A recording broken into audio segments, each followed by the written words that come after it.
Welcome to Rates and Barrels. It's Wednesday, February 18th. Derek VanRiper, Sarris, and Jed Lowrie here with you, continuing our team preview series. Today, we have the Texas Rangers, the Washington Nationals, and the Chicago White Sox on the slate. Nothing, as I mentioned in our previous episode, nothing actually links those three teams together. They just meet a set of criteria, mostly in that we don't have a dedicated beat writer covering them at The Athletic, so we're covering them on our own, and we're going to bring our beat writers on to cover the teams that they cover each and every day throughout the year. So we get to chop it up on some teams that we watch from time to time and guys we think about from a fantasy perspective. The way these work, we go through, we talk about playing time projections on the hitting side. We look for some underrated bats, try to figure out how the roster fits together. Talk about the pitching side, strengths and weaknesses within the rotation and bullpen. And then, of course, we look at the PECOTA win projection from Baseball Prospectus and grade that on the scale of too hot, too cold, or just right. Jed, how's it going for you on this Wednesday? Going great, guys. Good to be back. Thanks for having me again. Everything good in your world?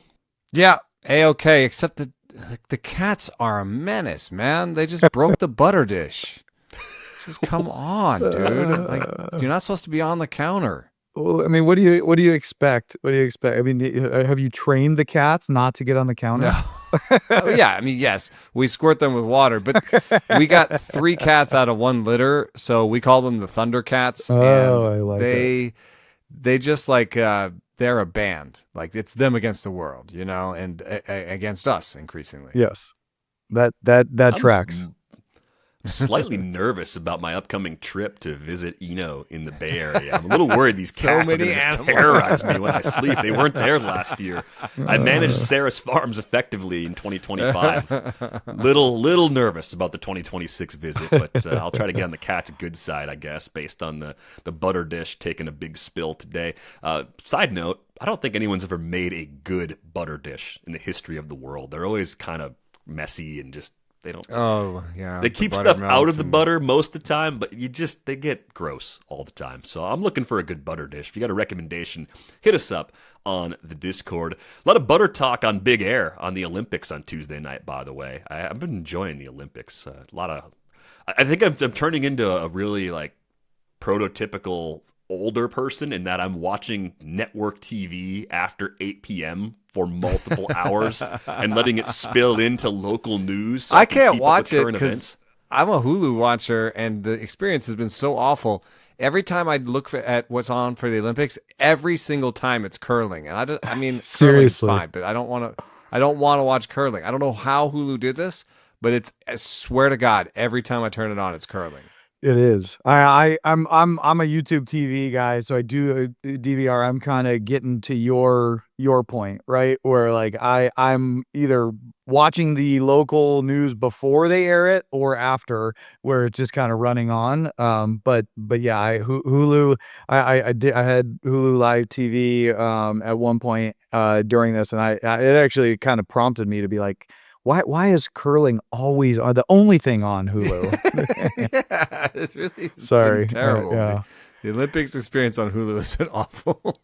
They're not the rights holders, so that's the harsh reminder you get as a customer on that platform. But we are on to our next team preview. We're talking about the Rangers first today. This is a team that had, I think, a really interesting offseason, kind of kicked things off early, making that trade, sending Marcus Semien to the Mets, getting Brandon Nimmo back. So that's the big change on the hitter side. Adolis Garcia also gone, if you're kind of looking at the big names that were there for a few years and are no longer part of the equation. Jed, we have what we call the rule of 5 for every team because you can't platoon every single spot. With 4 bench spots, you can mix and match at 4 spots. Usually one of them is a catcher. I look at this group, I see Brandon Nimmo, Wyatt Langford, Corey Seager, and probably the 2 corner infielders, Jake Berger and Josh Young, as the current rule of 5 guys, at least as things sit right now. But do you see somebody else that maybe is a higher priority to play every day than one of Berger or Josh Young at this point? I don't. I think, and I think this is a big year for Josh Young too. He had that All-Star year. What was it, in 22 or so he's coming off of some injuries, right? 23 had a thumb fracture, 24 had a wrist fracture, 25 finger laceration and neck spasms. I mean, this is a guy that is really talented, but nothing has really jumped off the page in terms of his profile. Like if when I was looking at his Baseball Savant profile, I was like, okay, like this guy, he's talented. He's got, he's got some stuff that he's working with, and he's performed well. But I think this is a really big year for him. For the Rangers decide, is he the franchise cornerstone, or does he just kind of become another guy?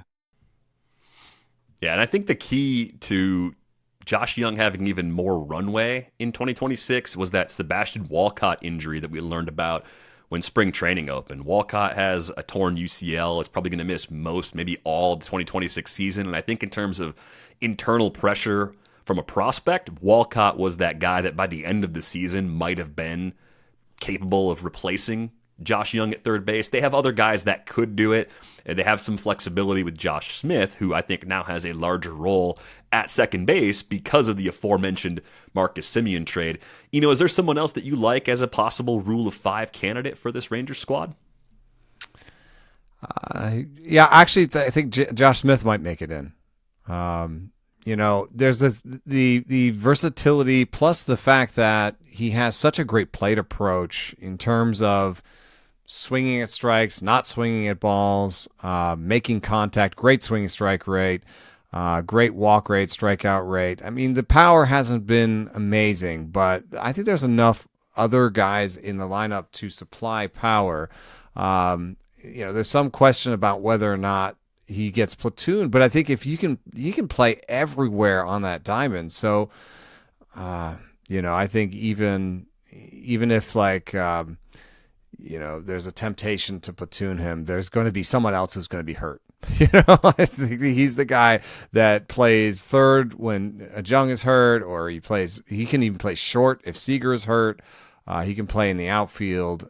He can play first. So I think we're going to get 650 plate appearances from Josh. Yeah, and I think that versatility really does add to his value, just being in the lineup. And this is, Josh Smith is a guy that you want on your team. He's going to help you win ball games. From a fantasy perspective, if you need a guy that you can plug into any position, seems like that would also be helpful. But I wouldn't, kind of to your point on the power side, I wouldn't put on, a huge value add on him just with the ability to drive the baseball, but he's a really solid major league player that is going to help any team win. So if I'm parsing those two things out, I 100% I want Josh Smith in my lineup every day. They do have a lot of versatile bench guys that they trust in the infield and the outfield, which ends up giving them flexibility with someone like Evan Carter. We've talked a lot about Carter as a player that we really like. He wants to run more this season. He's shown some pretty interesting skills to this point in his big league career. I think his defense in center field gives him a path to crack that 5 and maybe work his way out of platoon. He's just going to have to be effective in his opportunities against lefties if that's actually going to happen. And then another platoon guy that I think is impactful is Jock Peterson, who's coming off a really bad season in 2025. I mean, do you guys think there's anything left in the tank for Jock Peterson to come back and at least provide power, maybe similar to what he did in 2024? I mean, his first year in Texas, injuries were a huge part of the story. Hit 181 with the 285 OBP, only popped 9 homers in the 96 games he played. But as a big side platoon guy with Arizona in 2024, I think he did some things that are more in line with, say, like a Kerry Carpenter. So if they can get even 80% of what Jock Peterson gave the D-backs in 2024, I think that goes a long way, at least against righties, in boosting this Rangers lineup this season. Yeah, I went back and looked at Jock too, because he's an intriguing name in this. He's bounced back from bad years before. And I think he's still, I think a lot of it just depends on fitness. And, he's coming up on 34 here. If he's in camp and he's fit, I think he has the ability and the track record to bounce back from a bad year. But at 34, you really have to be conscious of your fitness and the ability to stay on the field. Yeah, I wonder if he's becoming a little bit one note offensively. I know the bat speed is there, and I like that. It's still, 70th percentile, 75th percentile. So that's a good foundation to build on. But you look at, last year he had the highest fly ball rate of his career. I just think that he's looking to pull in the air so much that, even if you watch him hit, he's really in the bucket. He's clearing those hips out, and he's just trying to take, basically up and in or anything in. He's just trying to take that down the line. That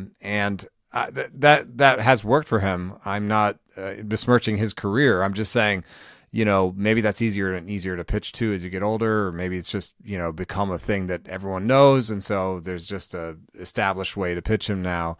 Maybe that's contributed to some of his issues, but I agree that, could he hit, 230, 240 and hit 20 homers in 2/3 playing time? Yeah, I think he can do that again this year. And that's going to be kind of low-key important for this team because we've identified, I think, a lot of players that could play every day. And so it's easy for them to platoon a DH. And I think that's a little bit of a problem why Evan Carter won't get out of the platoon situation, because you have A, his injury history, and then B, the fact that he's going to be somewhere near league average in terms of offense. And so it's going to be really easy to say, hey, you've been hurt a lot. Let's just keep you. We're going to call this injury management. We're going to call this load management. And since we have everyday players everywhere else, we're just going to, make sure we platoon you, Evan Carter, and Jock, because of, I think, frankly, because of his approach, lends itself to high platoon splits. So that's two spots that they're definitely going to platoon. Then there's catcher, and I think the last spot is sort of a floating, maybe, give Corey Seager days off by playing Josh Smith at short and Cody Freeman at second or something like that. Yeah, and to be fair with Evan Carter, he burst onto the scene as a 20-year-old, right? Helping them, win that World Series, and had a big slide back in 21. And had a modest bounce back, but only played in 63 games. Last year was more effective. The kid's still 23 years old. I didn't make my debut until I was 23 years old. So he's, I don't want to get too definitive on somebody who's played 131 games in their career. He's got to stay healthy and be on the field. But I mean, he's a dynamic player, still has an OPS plus in those 130 games of 116. So despite despite the slide back in 2024, I'm still optimistic about him. I think the real question is does he learn how to slug enough to be an everyday guy, especially as he gets older, if he doesn't stick in center field.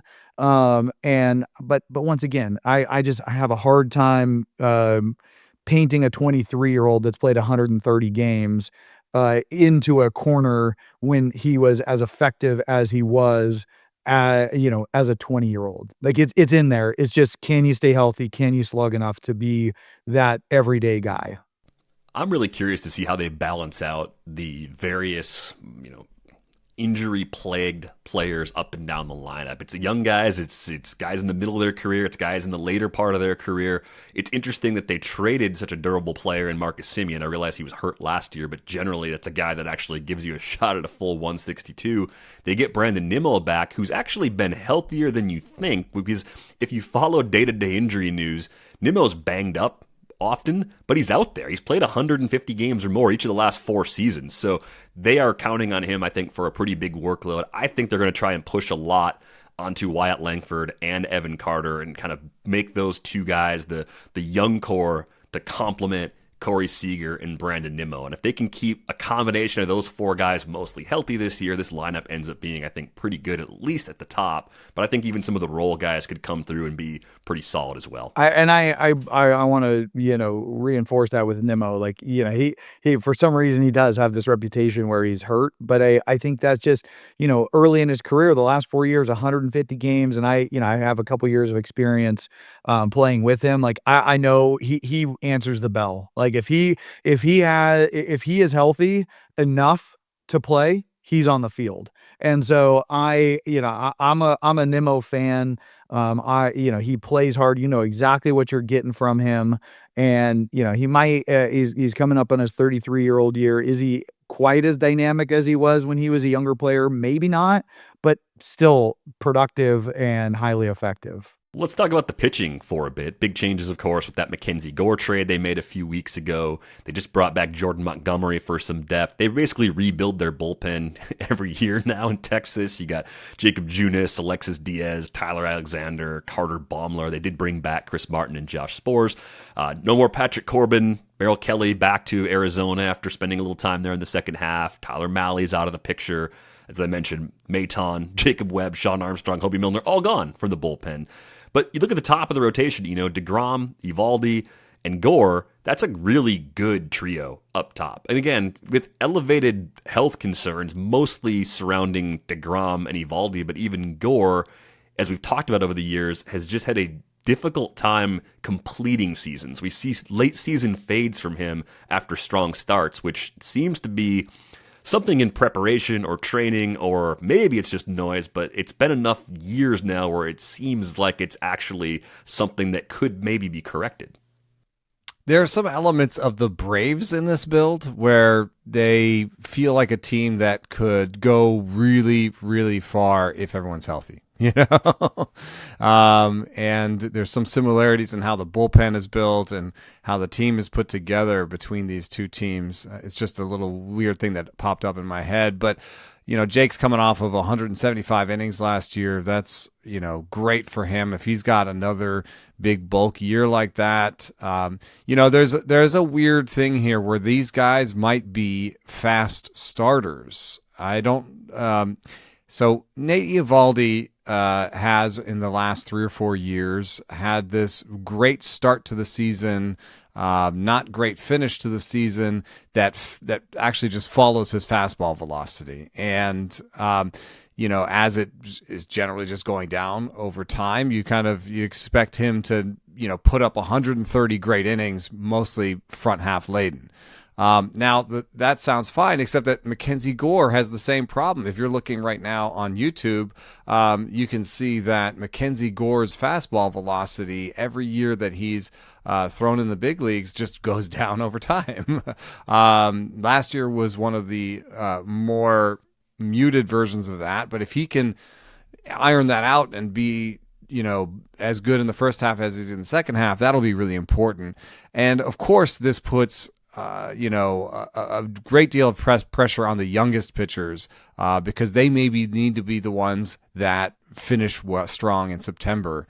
And that's Jack Leiter and, for me, Jacob Latz, but Kumar Rocker has to be considered part of that, where those are 3 young pitchers that, as the older guys, fade off in the second half or maybe get hurt, those 3 guys are going to have to step up. Yeah, I think Jack Leiter put together a really solid season a year ago. I don't know if there's another level above that, but there doesn't necessarily have to be. If he's the number 4 and they can mostly keep their first 3 healthy, again, a recurring theme for this roster, then they probably have a well above average rotation this year. I mean, the fun fact for me with the Rangers, this is before the Mackenzie Gore edition, of course, is only the Phillies and Reds had more WAR, Fangraphs WAR, from their starting pitchers than the Rangers did in 2025. I mean, it's a 15 WAR group of starting pitchers, which I knew they were good, and I knew the park played weirdly pitcher friendly again, but I didn't expect them to be right up there at the very top of the league. And I mean, the wild card in this too is Jordan Montgomery. I know that's I like, can he stay healthy? Can he provide any sort of depth, kind of, to your point of like, if something happens with deGrom or Eovaldi or Gore, like, can Montgomery be in a position to help them eat some innings during the season? Yeah. There's a question of like exactly when his return time is, but he missed all of last season. So, theoretically he should be building up right now. Maybe he's a guy that sort of break glass in case of emergency. But and also maybe just, I'm not accusing them of this specifically, but the sort of extra guy, roster guy on the IL. I'm not saying they're playing games, but like, he is in a spot where he's coming back from an injury, so he can be on the IL, and come off the IL amazingly when, someone it needs to go on. Well, if the Rangers find their way into a deep postseason run and they do it despite losing a lot of days to the IL, I can't wait for the IL police to show up and tell us that they pulled a Dodgers and say that the injuries were all not real. That's on the docket if the Rangers have a season like that. Last question for you on the pitching side. Who closes in this group? Are they going to settle on one guy? Is it someone that they had in the bullpen last year like Garcia or Chris Martin? Is it a rebound candidate like Alexis Diaz? Or is it someone just kind of off the radar that could emerge to be their primary ninth inning option? No, I think it's pretty clearly Robert Garcia for me. He had a decent season last year. It didn't pop in terms of strikeout rate among closers with a 25% strikeout rate, but he got the job done in terms of saves. 7 blown saves against 9 saves is not amazing, but I think one of the problems for me is identifying somebody who's going to battle him for that job. He has by far the best stuff in that bullpen. I mean, somebody like Chris Martin strikes me as a good setup guy. He doesn't have the stuff necessarily to challenge him, I don't think, with a 94 mile an hour fastball and a projected 23% strikeout rate from Chris Martin. Those are not numbers you normally get from your closer. There's some Cole Winn could pop a little bit, but he himself has not struck out a ton of guys in the major leagues or in his projections. So I think it's going to be Garcia because I don't see somebody taking the job from him. I'm also surprised this was a league average bullpen last year, just in terms of WAR, K-BB percentage. I would not have expected it to be that high, so that could have been a fun fact, too, if we needed a second one for this Rangers team. Potere has a win total projection of 83.9 at the time of this recording. Jed, does that seem too hot, too cold, or just right to you? I'm gonna bank on which maybe is foolish of me that these guys are healthy enough to perform, and I like the top end that they provide. So I'm gonna take the over on this one. All right, so it's a too cold projection call for Jed. He thinks they're going to be above that 83.9. What do you think, I'm going to get in trouble. You're right with the too many too cold, so I'm going to go with just right. I'm not reining myself in. We should make you use each label 10 times. That would be really. That would make it harder on me. Yeah. No, we just want everyone to have great years. That's what we want. Off-season grade. I had him down for a B+. Eternal optimist. Yeah. Yeah, let's be optimists. I mean, like, the world's full of terrible things, so let's just try to be optimistic about some stuff. I got a B+ on the offseason grade. I thought the Nimmo for Semien trade was fine. I think Nimmo's an underrated offensive player. I think they were not getting enough from Adolis Garcia. They made the right decision to move on, and then I think they kind of nudged that grade up by going out and making the Mackenzie Gore trade and giving up a combination of players that will, I think, make the Nationals more interesting in the long run. We'll talk about that in just a little while, but really didn't hurt the 2026 roster at all. That's what I liked about that trade. It was playing for now, and I think they're clearly built for now, given some of the aging veterans on here. When you have a deGrom, Evaldi 1-2 atop your rotation, the future is today, and I think they embraced that and handled it really well. I also like the trade of Semien. I mean, I love Semien as a player and as a clubhouse leader, but I think that was a little bit of defense for offense trade there, and I don't think that Nimmo's defense is terrible. I just think that he's going to put up a better offensive season than Marcus Semien, and what you saw from the Rangers last year was they needed offense. So they did some work on the offense. They did some work on the starting rotation. Would you have liked to have seen maybe a big-time reliever in there? Yes, but when you look at the money that left and the money that added, you can see pretty clearly that they did not stretch the budget. They had a number. They did not have enough money to just be like, hey, let's just throw Edwin Diaz on top of this. So, given their constraints, I'll give them like a B+ for sure.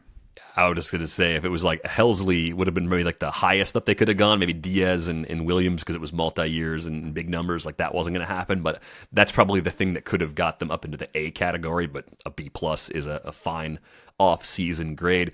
An underrated bat, Jed, as you were going through and looking at this team, who do you think might be a little overlooked out of that group of hitters? I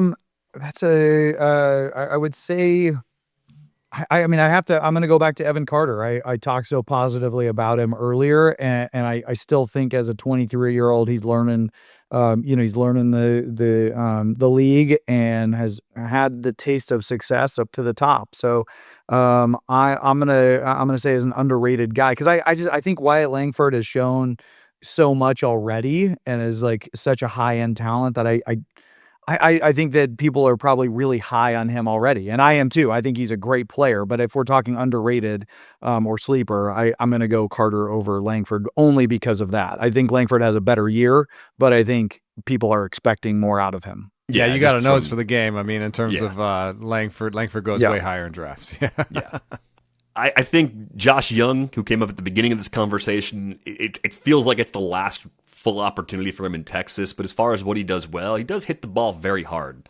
45% hard hit rate for his career, 10% barrel rate. Jed, you listed off all the injuries.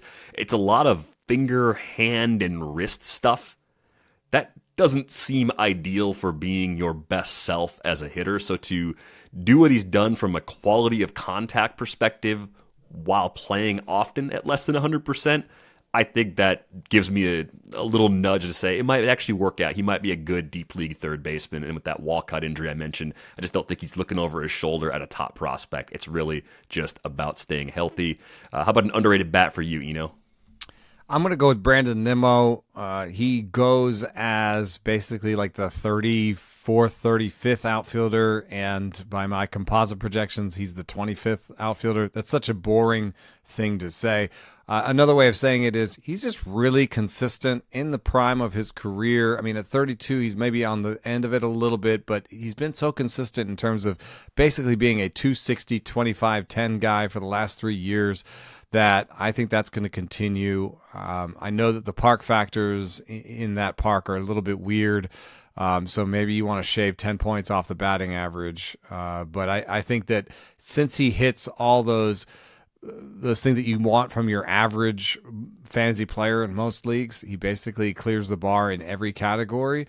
When you get a player like that going where he's going, it's good oatmeal.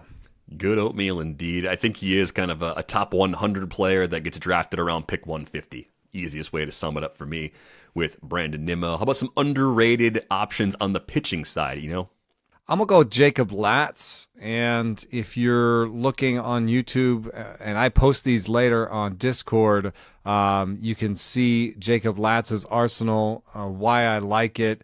Basically 3 above average pitches, 4-seam changeup slider. I love that because that gives you weapons against both hands. I think the type of slider he has, too, isn't going to have a huge platoon split. So this is a really good pitcher that, there's some question about maybe durability in terms of, last year with the minor leagues and the major leagues combined, 53 innings in 2024, and then last year he got that up to near 100. So I wouldn't project much more than like 125 or 130 for him. And he may be another guy that trades halves with somebody else. But if you're putting him up against Kumar Rocker, I'm taking Jacob Latz right now because that is a platoon safe arsenal. He's got 4-seam changeup slider. That is a platoon safe arsenal. Kumar Rocker, the shape of his fastball is a sinker. So he's basically a sinker sweeper guy, in all intents and purposes. And those guys have big platoon splits. So I don't think that Kumar Rocker has figured out what to do against lefties. Now we're on into the best shape of his life, new pitch camp season. So I'm sure he's going to have a cutter and a changeup, but I want to see how those do in games. And that'll be, if those are good, that'll be why Rocker beats out Latz for the 5th spot. But for me, Latz is the favorite for the 5th spot. Yeah, I think the shortcomings you mentioned for Rocker make me wonder if he doesn't win a rotation spot in the spring, if they might just keep him in the bullpen just to get big league innings from him and then stretch him back out if they have a couple of injuries later in the year. I mean, I think that's one way to continue his development that might actually offer help in a relative area of weakness on the roster. You mentioned Garcia before as kind of an underrated reliever, just in the broader sense. Like, this is a good enough team where there could be 25 or 30 saves there if he does, in fact, take the job and run with it. So I do think that's a good name to call out again, given the relatively low price. Doesn't really go inside the top 200. Yeah. He's going like among closer committee guys, and I think at the very least he's the closer to begin the season, which, you know, I take that over somebody who's in a situation where they've got 4 guys and they're going to figure it out. Yep. And I think it's always fun to shop on a better team because there's going to be more opportunities there over the course of the year if he does hold on to it. Let's shift the focus over to the Nationals. These teams did hook up on that trade that we mentioned before, with Mackenzie Gore ending up in Texas, and an interesting collection of players, maybe some of whom will be getting opportunities this year, going to the Nats in the return. It was to me, like, right off the top, kind of an incomplete sort of grade for their offseason, just because, much like in Colorado, you have a new front office taking over. You can't look at them and give them a firm grade. This is we're new, we're here, we're trying to figure out what we have, who we like. They did make some trades. Like, I think I just like the fact that they're starting to put their own stamp on the organization quickly, so nothing but like positive vibes as they sort of begin this new era with Paul Taboni and company, getting things in order. The big names, as far as hitters in there really are none, right? It's Harry Ford, who they got in the Jose Ferrer trade. Abimelec Ortiz is a little bit of an underrated prospect, maybe in some circles, ends up coming to Washington as part of the Mackenzie Gore trade. There's a path for him to get some big league plate appearances this year in Washington. That was probably a little harder to see without a couple of injuries in Texas. Josh Bell's gone. He's in Minnesota. Paul DeYoung's gone. You know, it doesn't really matter a whole lot because those guys were part-time players. It kind of opens up third base, I guess. So who are the everyday guys here, Jed? I mean, you look at James Wood. Obviously, he's going to play a ton. Abrams, probably Dylan Cruz, even though he was banged up last year. And then from there, maybe Dalen Lyles, the 4th guy. But this looks like a team that has a ton of opportunities. I had spent a lot of time looking at this and had to dive deep. I mean, you know, you got Garcia, who kind of seems a little bit positionless, like hasn't really performed well at shortstop, hasn't really performed well at second base, has a major league bat. I believe in the bat there, to especially on a team like the Nationals. But you know, there's just their opportunity abounds in this organization right now. You know, Brady House, young guy who obviously very highly touted. But, you know, has struggled with strike zone command even at the minor league level. You know, he's, 25.5% K rate in minor leagues and a 6.5% walk rate, and kind of showed that early on in his big league career too, a 2.9% walk rate and a 28.5% K rate with a 36.5% chase rate in his, you know, short time in the big leagues. So, you know, but once again, a young kid, that should get a lot of opportunities. The one kid that I looked at that kind of jumped off the page to me was Dalen Lyle. You know, not real high end bat speed, but really showed an ability to perform and hit the ball consistently hard. And so I liked his profile. James Wood, another 23-year-old who's already an all-star. A little bit of an enigma to me, because high whiff, high K rate, but a low chase and a high walk guy. So I look at him, and I looked at his Z swing rate, you know, at 55.6 versus a league average of 67. It's just a little too passive for me, especially a guy as talented as he is. So, you know, I would love to see him be a little bit more aggressive in the zone this year. You know, I feel like we could talk about every single one of these. You talked about Dylan Cruz already. He showed a good profile in 24 with above average, you know, command of the zone in 132 plate appearances, but took that step back last year. I mean, it's kind of all over the board in terms of, like, you know, these guys have some ability, but we don't know if they're major league performers for the most part. And you know, then you kind of look at CJ Abrams, right? CJ Abrams is a guy who they've kind of bet the farm on, and can he kind of take that next step? I mean, here's a guy who has essentially been a 2020 guy every year, but at the same time, there's nothing really that bounces off or really shows highly on his profile. So I think he's a guy that has to find a way to be more consistent, because if you have the ability to be a 2020 guy and your profile doesn't show up the way it does on Baseball Savant, there's something else there. There's a next step that he can take to be more consistent. Yeah, Abrams is pretty interesting because he's got the sprint speed.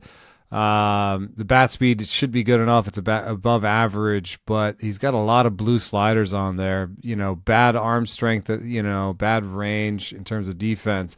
And I think the defensive component for this team is really interesting because, even the best players on this team have defensive shortcomings. I mean, you called Luis Garcia Jr. positionless, and even Harry Ford that came over, most of the people think that I talked to that he's not a catcher going forward. Maybe people already think that CJ Abrams is not a shortstop. I mean, the Giants were trying to get him this offseason. If I look at the Giants depth chart, I'm thinking they were trying to get him to play second.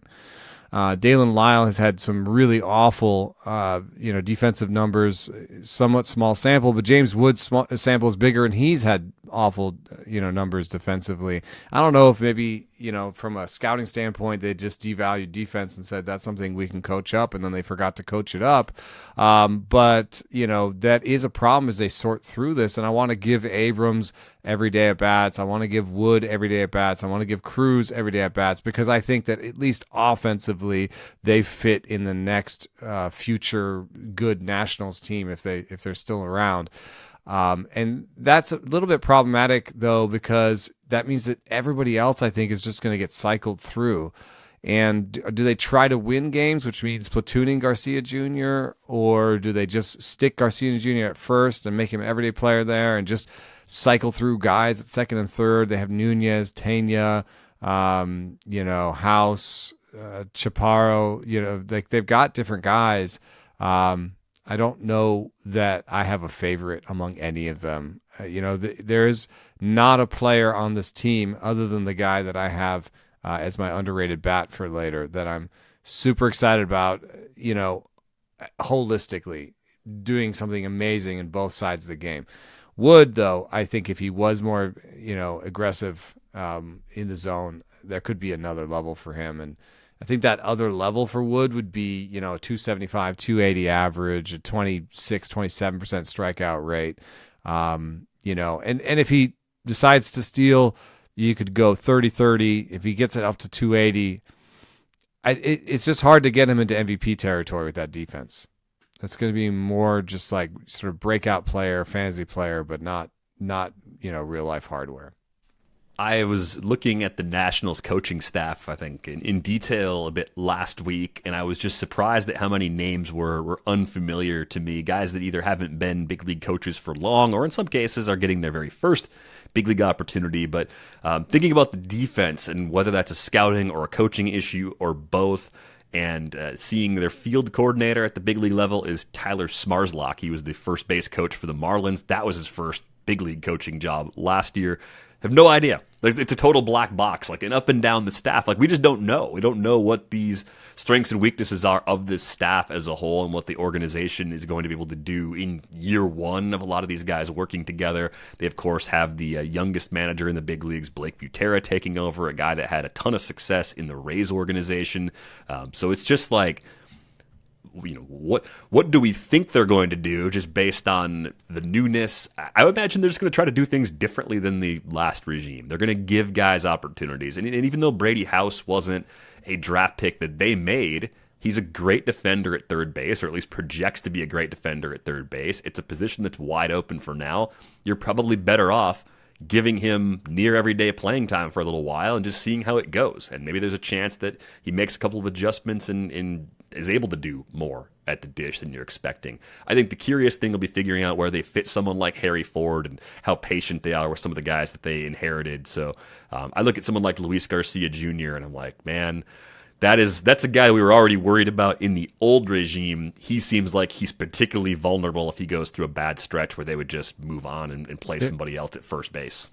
Yeah, I mean, there's a real tension between winning now and winning later, and also a third thing, pumping up guys for trades. Yeah. You know, like, do you play Luis Garcia Jr. every day at second base to try and convince other teams he's an everyday second baseman? I mean, with analytics, I think it's pretty hard to convince anybody anything, but at least you're giving them the everyday look. And then the other one is, I think Jacob Young profiles to me as a defensive replacement, fourth outfielder type that I wouldn't necessarily want to run out there every day. I mean, I just think that a 78 WRC plus, no matter how good your defense is, and he does have, you know, top 3 type outfielder defense, I think it's really hard to run a guy like that out there. That's a pretty much a zero on your offense. And I know this team needs the defense. So are they going to play Jacob Young at center, to shop him? I heard they were shopping him this offseason, and there was supposedly some interest. Or because you want to see more of Ford and he's not a catcher, do you play Cruz in center? Because Cruz can play center. And then you have Lyle, Wood, and Ford, playing around him. Now that's going to be a really bad defensive outlook, not necessarily because of Cruz, but because the other guys around him would be so bad, and you don't have Young in there. But I don't know exactly how that's going to play out. And I think what I would do for everybody that's not named Cruz or Wood or Abrams, I would take 10% off of the plate appearances. Whatever plate appearances total you think they're going to get, I'd take 10% off. I'd shave it down, because there's a high likelihood that the manager has a couple things that the front office wants him to do. And it's not just win games. It's, show guys, cycle through guys, show guys for trade, whatever it is. At least on the position player side, you can see the core on the big league roster, coming together. Keith Law's write-up of the Nationals system was actually generally positive. They brought Eli Willits in as the first overall pick last summer. They have 3 top 100 guys on Keith's list right now, but the depth behind that is actually good. There's some injured pitchers that are coming back that could actually move up a lot once they show they're healthy again, if their stuff comes all the way back. But the short-term pitching is probably going to be a train wreck, especially if we're going through a phase where guys are working on improving defense or being stretched in terms of where they're playing. If you have corner guys playing in center, if you have first baseman trying to play second, there's a cost to that. I don't think there's a lot of long-term big league pitching in the rotation right now, though. Obviously, they brought in Miles Michaelis just to help chew up some innings. Foster Griffin was really good in Japan for 3 years. Doesn't work with premium velocity. He's kind of interesting. But you look at Cade Cavalli as a former first-rounder who finally got healthy last year. He's the guy we circled during the starting pitcher previews as maybe the most interesting Nat starter right now. Brad Lord kind of looks like a back-end guy. Josiah Gray, we've hoped for years could take a step forward. It hasn't happened yet. It's really just sort of a largely a group of placeholders until the younger guys get healthy. DJ Hers is coming off of Tommy John surgery. We'll probably see him back by the end of the year. One guy they traded for who's interesting, he's a little further removed from Tommy John surgery, is Luis Perales. They got him back in, I think it was the Jake Bennett trade with the Red Sox, and coming from Boston, with their president of baseball operations, that's a guy they know really well and believe in. You're looking more to guys like that in keeper and dynasty leagues. So I'm just really curious, if you're finding any sort of hidden value in the rotation or the bullpen right now with this Nats pitching crew, because it looks like 2026 is going to be pretty rough. Yeah, I mean, I don't love most of their starting pitcher, and I'm a little worried about Griffin, even as a left-hander, with that 90-mile-an-hour fastball, it's going to be stretched. And so I do have one undervalued starter and one undervalued reliever that I like, but I would say that, no matter what, it should be a deeper league or a really late pick if you're taking one of these guys. Cade Cavalli is my starter. I have some hope here, especially another year removed from surgery, because Cade Cavalli's command was basically the biggest problem last year. And last year when it was the first year back from surgery, and he had a what was it, a 94 location plus, but he showed a wide enough arsenal. If you're looking at YouTube right now, you can see his chart where he's got a four seam and a sinker that both rate pretty well. So he's got a fastball for each side, and then the curve. The curves are pretty good for platoons. Like, a lot of curves have reverse platoon splits. So, with the curve and the cutter and the change all looking like above average pitches, the arsenal's there. And just one more year of touch, especially with the new sinker that he commanded a little better than the four seam, I could see there, being a breakout year for him. I don't know if I'm comfortable saying that this is the kind of guy, especially since he's struck out 19% of the batters he's seen in the major league so far. I don't know if I'm comfortable saying this is the kind of guy who can jump into the top 25 or something, but I think he could be a top 50 pitcher this year, and that's something on this team. Right. Uphill battle again, given the defensive concerns that we talked about. We'll get to the bullpen a little bit in the underrated section because there's not a ton to pick through in that group. But Potere has the total here for wins at 65.5. Jed, how are you feeling on this one? Too hot, too cold, or just right? I mean, after everything we're talking through with the pitching side and all of the unknowns on the position player side, I'm gonna say this one is too hot. Actually, I think they end up on the under, and especially we were talking about with where they are as an organization and trying to use asset or at least highlight potential assets like Garcia for other teams. Winning might not be the number one priority this year for the Nationals.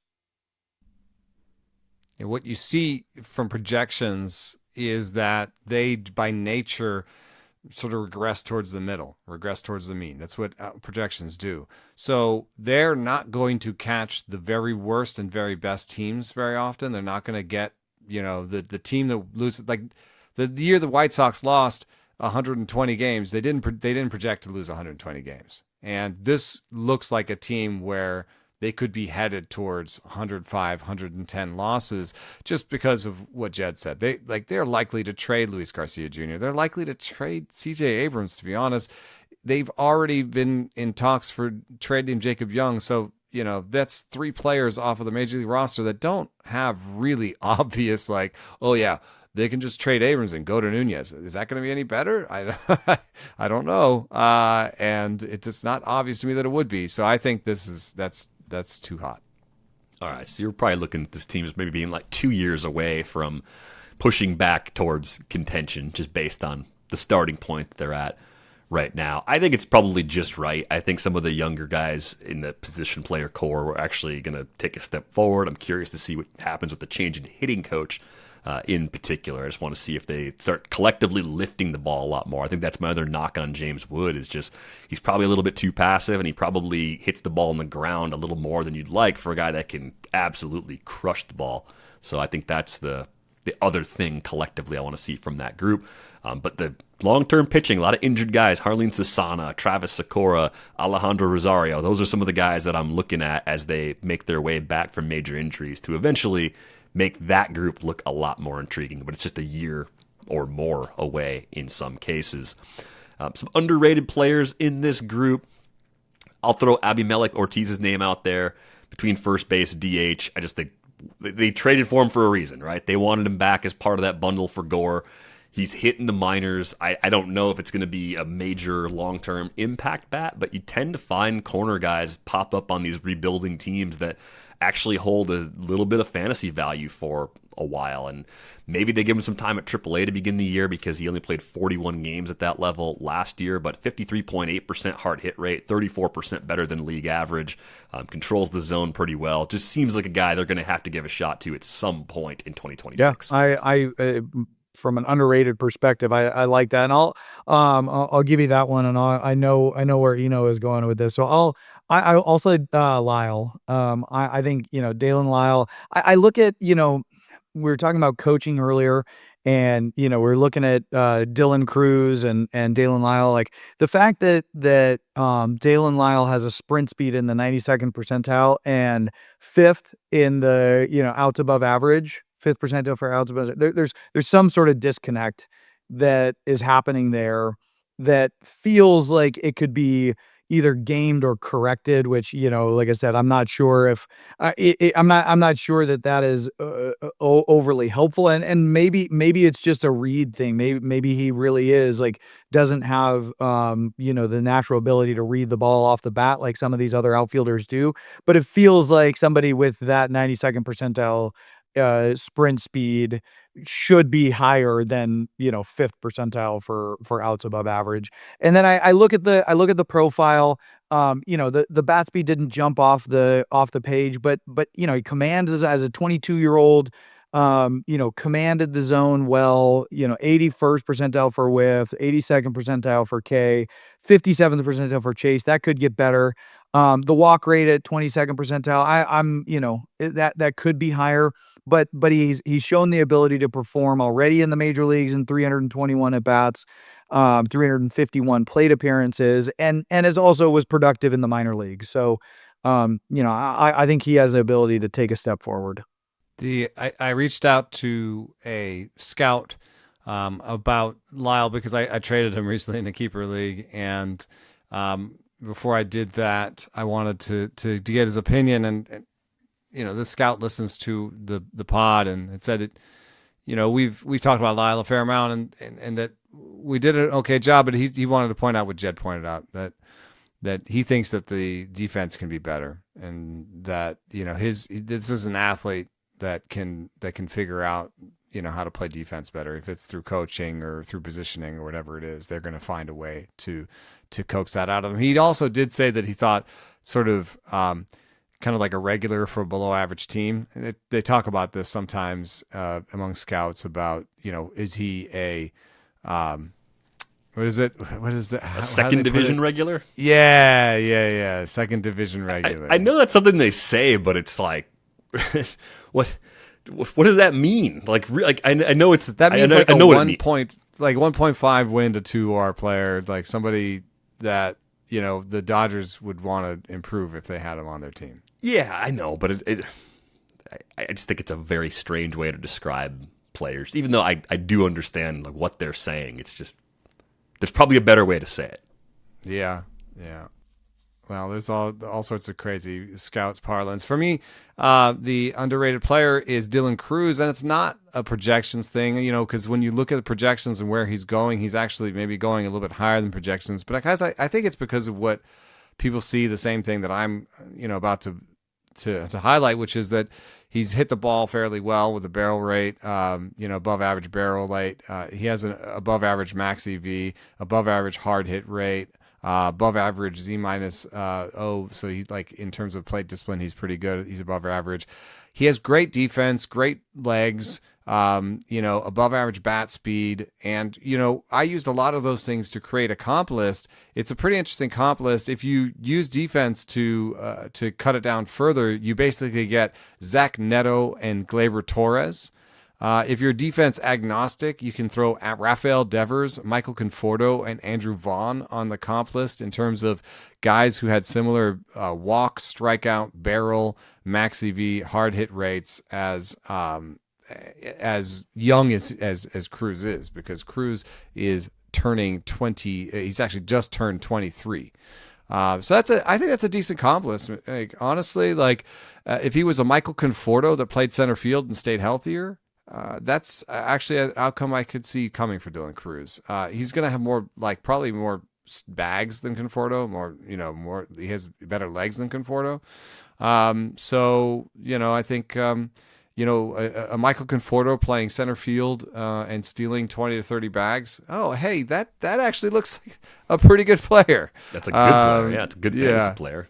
That's a good fantasy player. So, I think that's why, I'm interested in Dylan Cruz at the price he's at. Now, if he gets too expensive or, gets labeled a sleeper by too many people, then he might get beyond. Because I want to buy a guy at where he's projected and think here are the reasons why I think he can beat his projections. And those are the reasons that I think Dylan Cruz can beat his projections.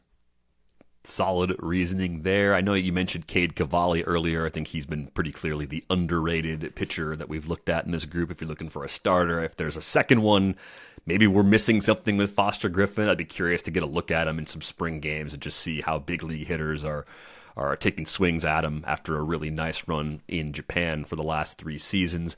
The bullpen, as I mentioned before, Clayton Beeter has the highest ADP of any Nats pitcher right now, starter or reliever. He's the one that people are going after. It doesn't mean he's going early. It just means he's going the earliest. Do you think we should be looking at him as a possible third source of saves in our builds? I mean, talked about Robert Garcia outside of the top 200. Beeter goes closer to like pick 300 in some drafts. Does Beeter actually emerge to get the job, or do you see kind of a revolving door situation here because there might not be a clear stuff standout right now? Yeah, the awkward thing about both Beeter and the guy I like, Julian Fernandez, is that both of them, in terms of stuff, it's their secondary. That's the best pitch. The reason why I think Julian Fernandez might be able to take it from Beeter eventually is because he has more velo, and the stuff plus on his four seam is better than Beeter's fastball. I mean, for example, 91 for Fernandez, who has a 120 stuff plus changeup. I think that's a pretty good platoon neutral situation. It's 89 on the fastball for Clayton Beeter in terms of stuff plus, and 119 on the slider. So maybe it's a tandem because slider changeup. Neither one of them has a great fastball, so I don't think either one of them is the long-term solution at closer. But this is the team that also could get 15 saves out of one of those guys and then trade him, because the easiest thing for a rebuilding team to do, as they've already done, is trade your best reliever, hopefully for something that can help you in the lineup. Right. And I think that's why the trading Jose Ferrer for Harry Ford makes me think they want to get a look at Harry Ford. So if you want another kind of underrated player by ADP, Harry Ford probably gets some run for the Nats for an extended run of this season. The fun fact on the Nats, Blake Potere, I mentioned how young he is, 33 years old. Youngest manager in the big leagues since 1972. We don't see a lot of 33-year-old managers in Major League Baseball. Let's move on to the White Sox. Probably a more fun offseason than some fans were expecting because they brought in Munetaka Murakami. They made a trade with the Mets. They sent Luis Robert Jr. to the Mets, got back Luis Angel Acuna, who does not switch hit, much to the chagrin of Chris Getz.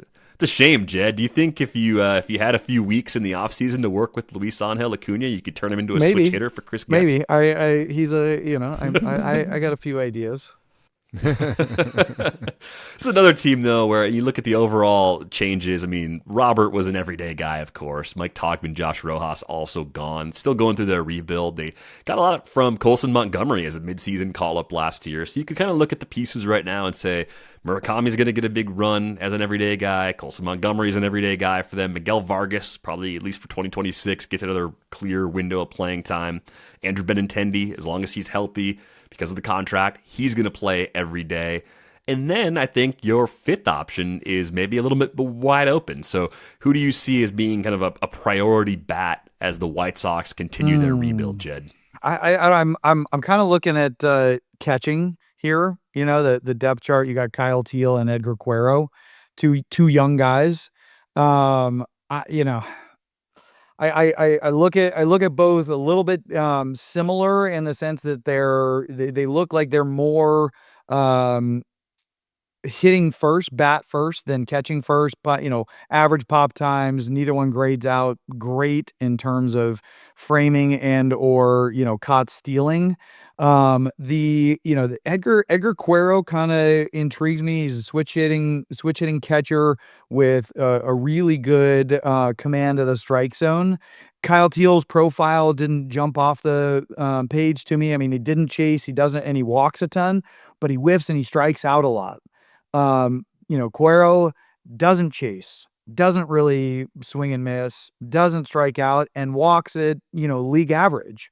And so I'm looking at kind of those two as they're going to find out who's going to be the more I look at Mydroth at second base, got off to a decent start, has a good profile in terms of strike zone command, but the low bat speed guy, a couple weeks ago, I tried to say that he had a similar profile to Perdomo in Arizona.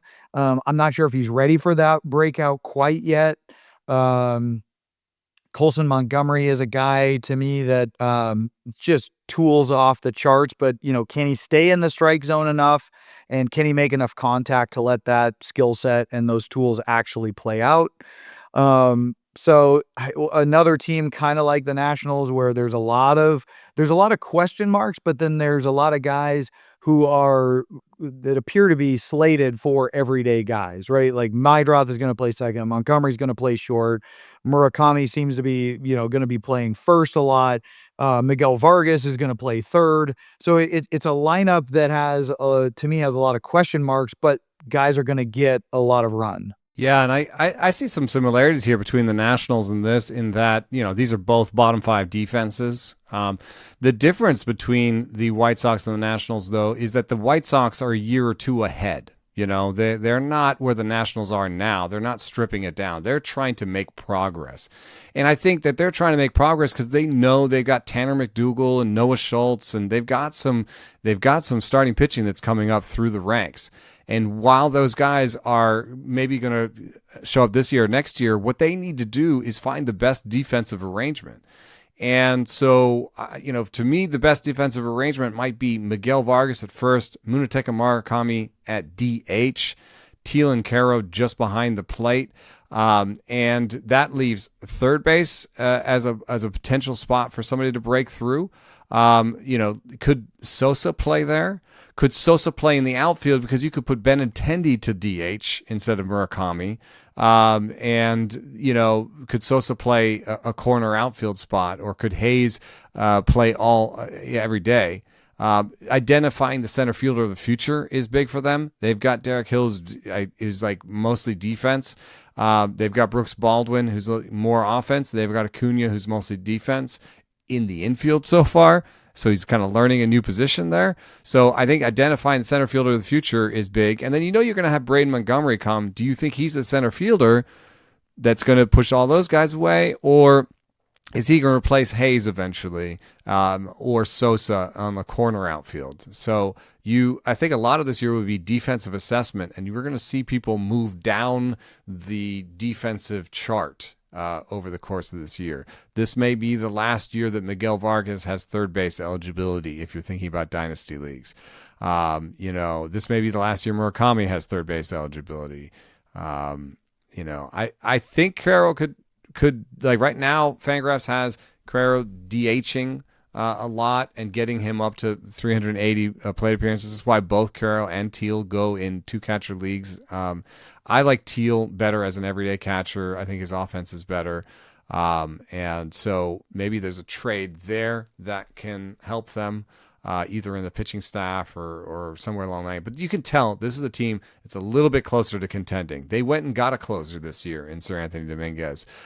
They have a representative starting five. It's not a very good one, but they've got some good arms coming through the system that could replace them. So this is a team that's more. I actually, you said Nationals 2 or 3 years. I think Nationals like 3 or 4 years out, and the White Sox are like maybe 2 years out. I am just a little more bullish, I think, on the young core that the Nats have already on the roster, paired with the injured pitching, which is always a risky thing to rely on. But you're right to bring up some of the White Sox pitching prospects. Hagen Smith also part of that group, and they're not that far away.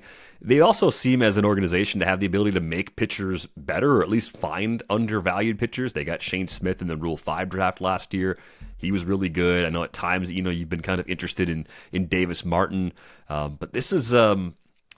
it's a team that's interesting too, because right now all 4 projected bench players are out of options, so they are going to either want to play them or they're going to have to DFA them if they want to make room for others. So some interesting decisions to be made. I think the Braden Montgomery nugget, just reading the scouting reports on him, and given the situation with Luis Robert being gone, Braden Montgomery should eventually get a look in center field and show that he's not a center fielder before moving to a corner. He's got a huge arm, so he'll play right if he plays a corner. So he's going to be a good defender, I think, somewhere. It's just a question of whether or not it's actually center or not. So it could be as soon as this year. I think he's an underrated stash draft and hold guy because, there's only 143 plate appearances in Double-A, but he's 22. He played in college. He played big games in college at Stanford and Texas A&M. And I think part of why there's a little bit sparse in terms of plate appearances in the minor leagues is just the injury history. So if he shows he's healthy this year and maybe the K rate's more 25 or 26% in Double-A, I don't even know if he has to play Triple-A. He's the kind of he's a top prospect. If he's performing well, maybe it's a week in AAA and then he's up. So I could see him getting as much as 300 plate appearances. And I think a lot of that depends on where they are at the trade deadline too, right? Like give him a chance to develop at the trade deadline. I obviously I'm biased, but Braden Montgomery I'm a big fan of. But you look at a guy like Austin Hayes and Sosa, pieces that could be moved, and I'm assuming the organization has had some sort of conversation about an ideal scenario at the trade deadline that they can get something in return for those two. Sosa reminds me a little bit of Garcia in the Nationals, although he's coming back from a 22 home run season. Given the command of the strike zone profile, I'm not sure he hits 260 with 22 again. But if he's versatile and he is a threat with the bat, because the bat speed is above average, there's probably value for him somewhere else. He also won't be too expensive this year because he's still on the minimum until next year. He's ARB eligible. So a team like the Padres or something might come calling just to improve their depth. Maybe somebody went down and it doesn't cost that much. So I like the idea of seeing Braden Montgomery at some point. If somebody goes down or maybe probably after trade deadline. But that's a guy that I've had my eye on for a handful of years. Yeah, you mentioned some of the bullpen changes. I mean, you have a clear-cut closer now with Sir Anthony Dominguez being brought in as the veteran. I think Grant Taylor was really interesting last year and would have been the closer potentially if they hadn't signed Dominguez. Maybe that's still his future. They could stretch him out as a starter eventually, but he's got really good stuff. Jordan Leisure's popped a few times for us as someone that could be useful. Like they're starting to put pieces together that at least an A bullpen, games where they get a good start and they put some runs on the board, like they're going to have 3 or 4 relievers they can throw at you that are a little bit of a problem. So it's not bottom of the rung doormat time anymore for the White Sox. You should start to see a little bit of actual improvement from this team this year. Should be a little more appealing on a day-to-day basis to watch than they were a year ago too.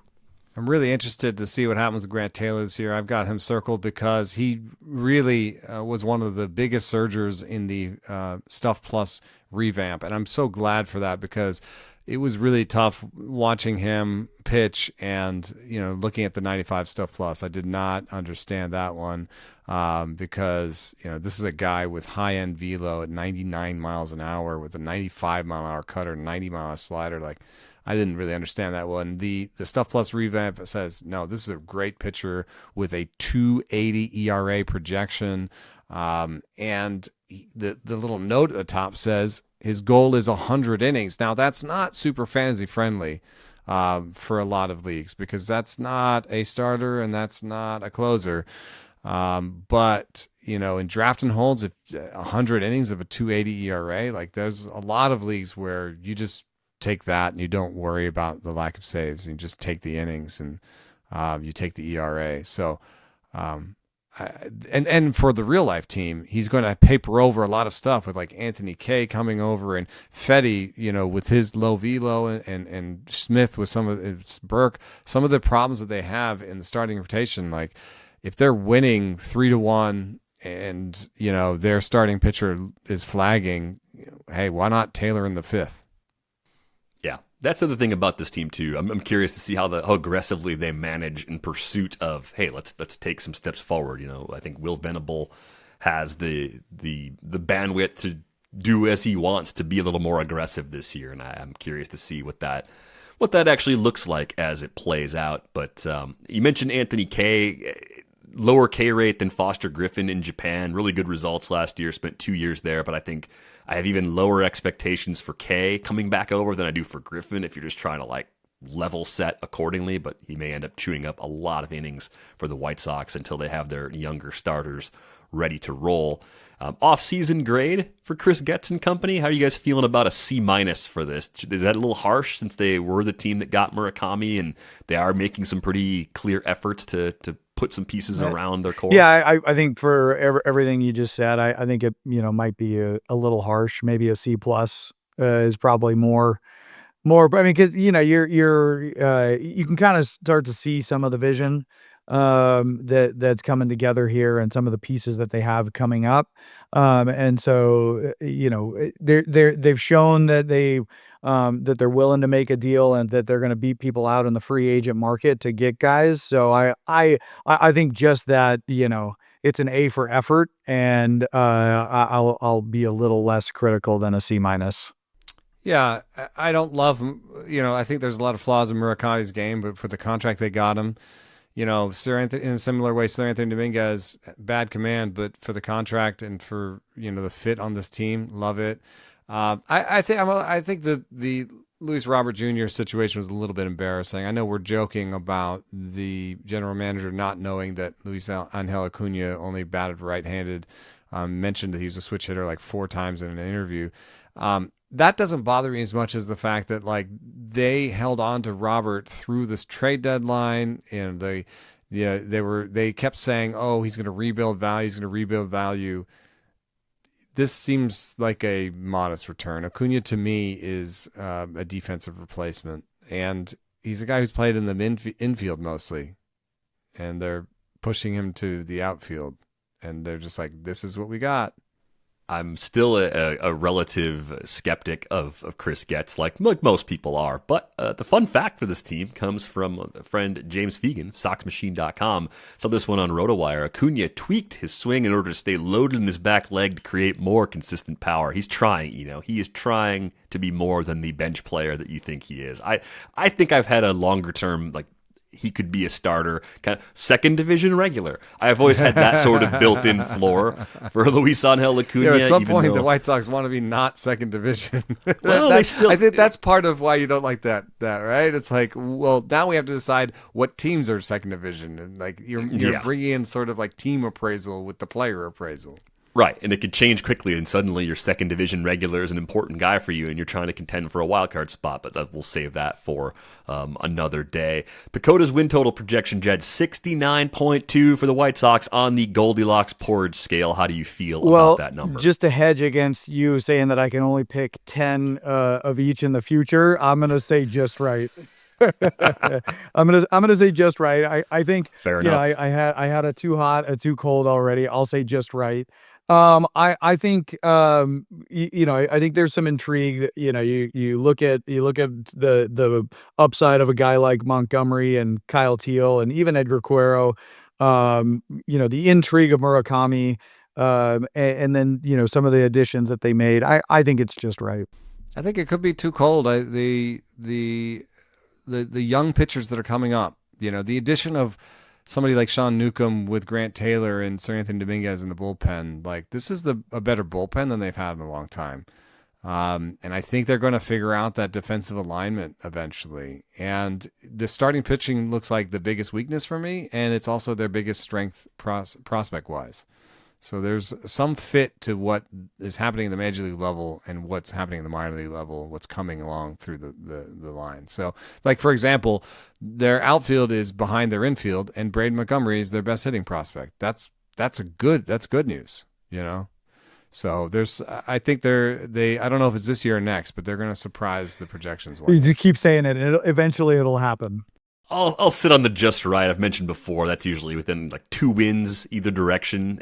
71 wins seems reachable. I don't know if they're a lot better than that, but I do think they're going to end up on my screens a bit more than they did a year ago because I think they've got a few more things to tune in for.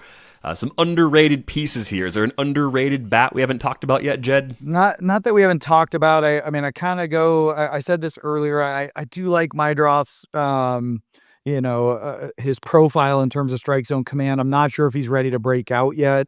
Montgomery is a guy that's like I said, big tools, but a lot of hype too.